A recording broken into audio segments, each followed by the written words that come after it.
As we speak, Treasury Consulting is a multinational headquartered group based out India, Singapore, and Hong Kong, and 100% profitable.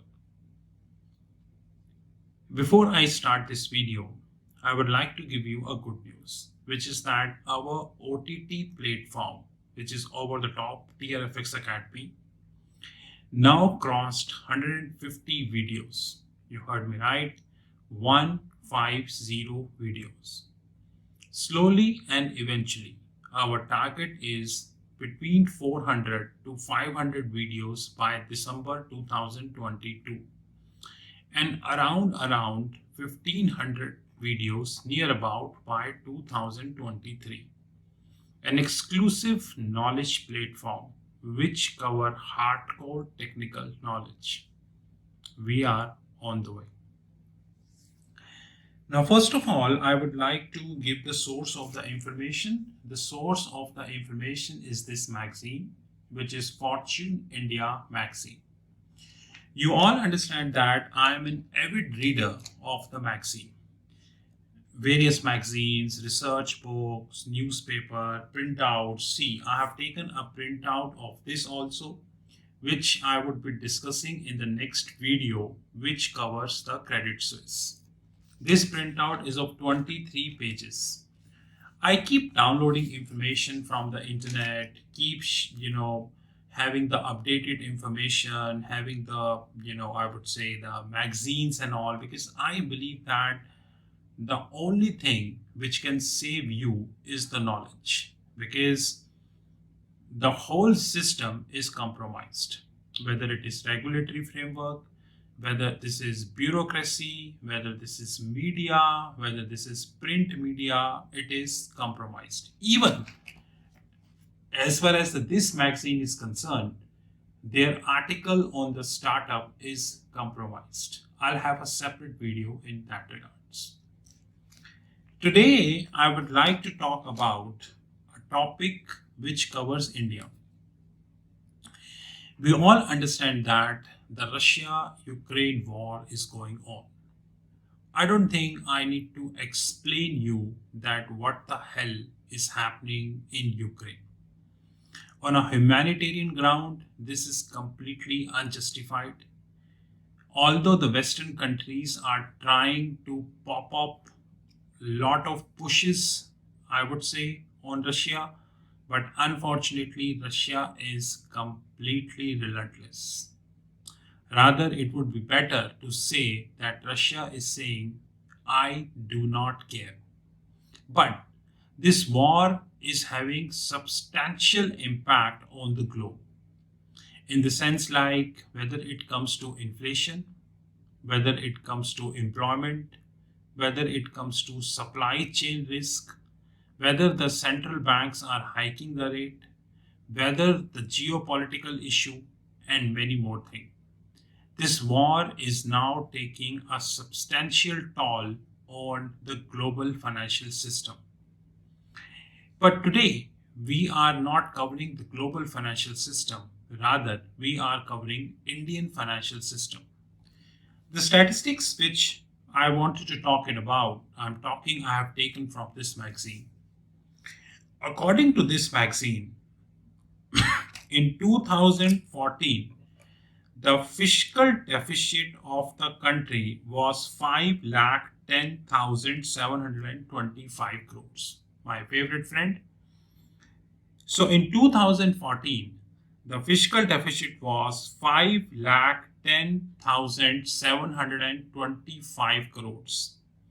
According to an estimate, by 2022, this number would be 16,61,196 crores.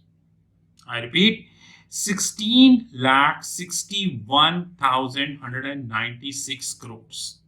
Well, let's do the mathematics.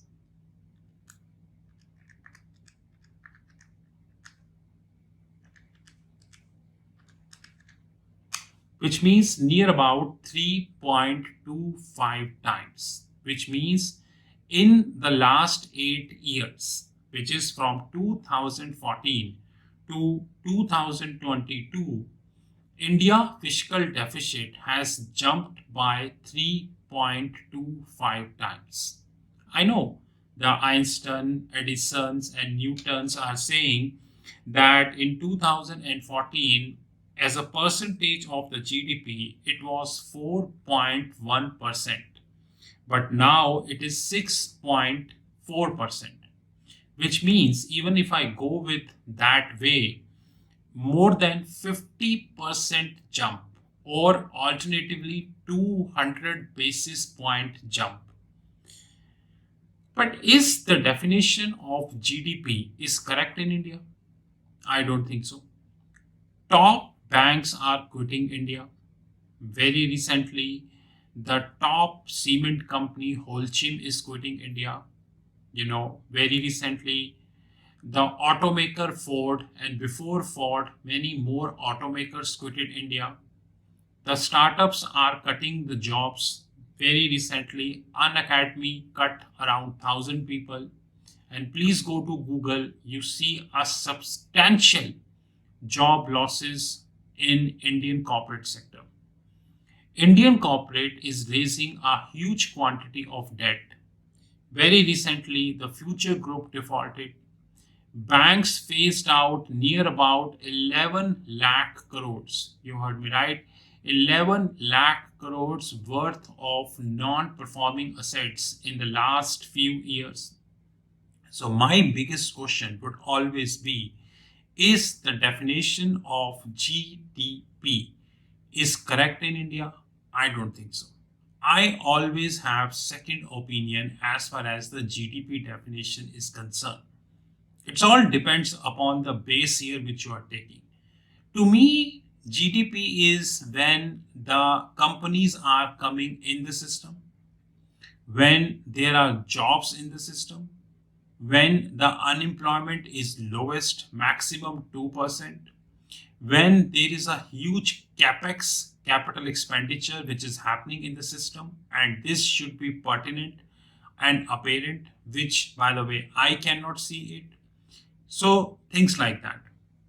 Now the question is, if in the last 8 years, the fiscal deficit has increased in relative terms by 200 basis point and in absolute terms by 3.25 times.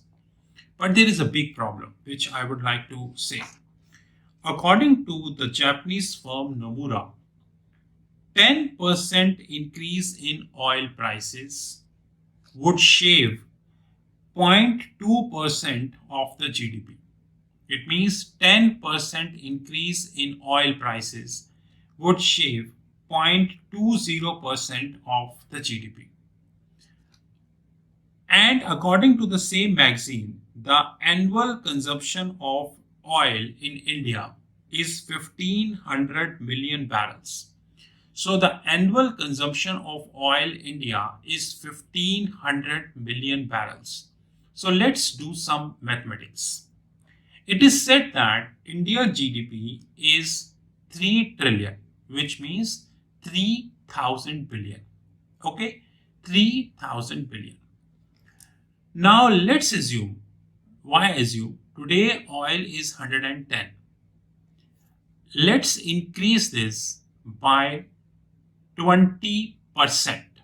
Okay, which means 110 into 20%, which means $22.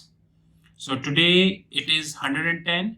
I increase the oil to $22, which means 132. That is not unrealistic, because just now we have saw oil touched 132.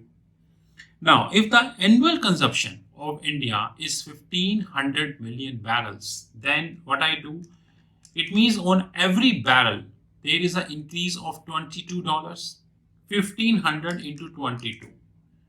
It is 33 billion. I repeat, 33 billion. Right? It means I have increased the oil by 20%. Today, the oil is 110. It is said that India GDP is 3 trillion. 1,500 million is the oil, you know, annual oil consumption. And this is given in this magazine, which means 1,500 into 22, this is 33 billion. Now, 33 billion divided by 3,000, because 3 trillion is 3,000 billion. It means near about, you can say 1.1%. Am I correct? 1.1%. But if I go with the statistics of Nomura, then it has to be 0.4%. But here it is 1.1%. It's a plain mathematics I am doing. I always believe that these foreign brokerages or the research firm, I don't know how come they compute the statistics, because the plain statistics is not giving me the number. Because as per Nomura, it is supposed to be 0.4, but I am getting 1.1%. Anyways, that's not my problem, because I did prove that. My biggest problem is, if oil would grow by $20, and the probability is very, very, very high, in that sense, it would add up 33 billion worth of, petroleum expense to the government. So let's divide 33 billion, 1 billion is near about 7,600 crores. It is 2,51,000 crores. It means the import bill would grow by 2,51,000 crores. Now let's check the statistics again, which is given in the magazine, and I as always tend to disregard this. Now check the statistics.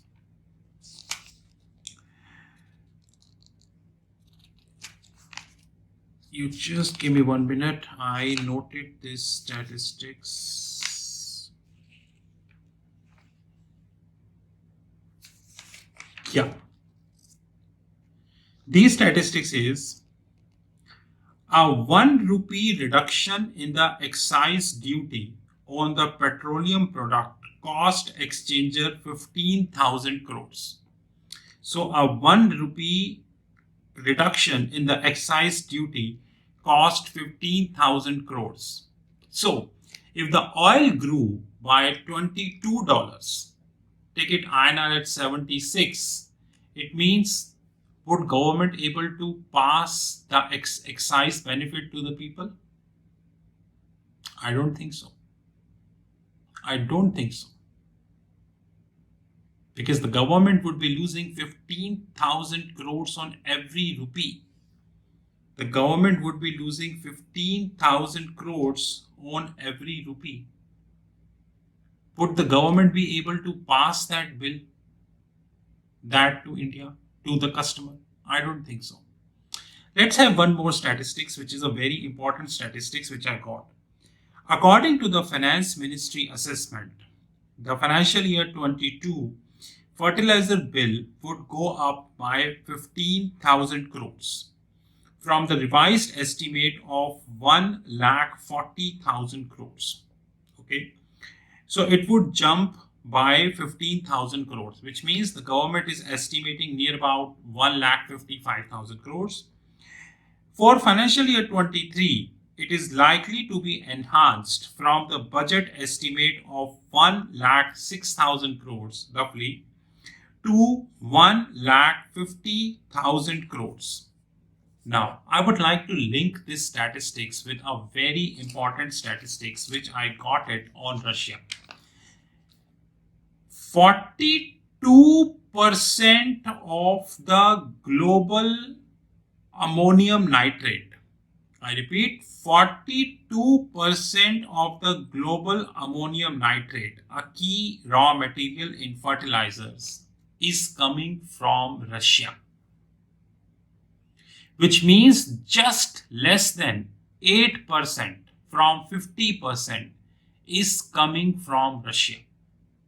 Common sense is, if this war would continue, And unfortunately, the probability is very, very high as we speak. In that sense, the fertilizer bill of the government would skyrocket. Probably it would be beyond imagination because 42% of the government of the global aluminum nitrate, which is a key fertilizer in key raw material for fertilizer, is coming from Russia. It means there would be a supply constraint. There is also an issue about USD, about Indian rupee and ruble bilateral trade that I would be covering in the next meeting. So one statistics is number one, the fiscal deficit is rising up, whether this is absolute terms or whether this is relative terms. We agree or disregard, that is our problem. Number two, government, the India is importing near about 1500 million barrels on a yearly basis, which means if the petroleum prices would hike by $20, which by the way is highly realistic because we already saw it was 132, then India would be paying near about 33 billion more. 33 billion more. Number three, Russia accounts for 42% of the ammonium nitrate, which is a key raw material for fertilizer. And if this war would linger on, then the fertilizer bill of the India would be skyrocket, which is already going skyrocket. The moral of the story is the fiscal mathematics of India would not be what they are expecting. The fiscal mathematics of India would be completely messy what you are expecting. And rest the time will tell. I'm sure that our media will not cover this. But once I got these statistics, I thought let's have a video and explain the thought. This is Rahul Magan from Treasury Consulting Group. You knew my personal number 9899242978. I repeat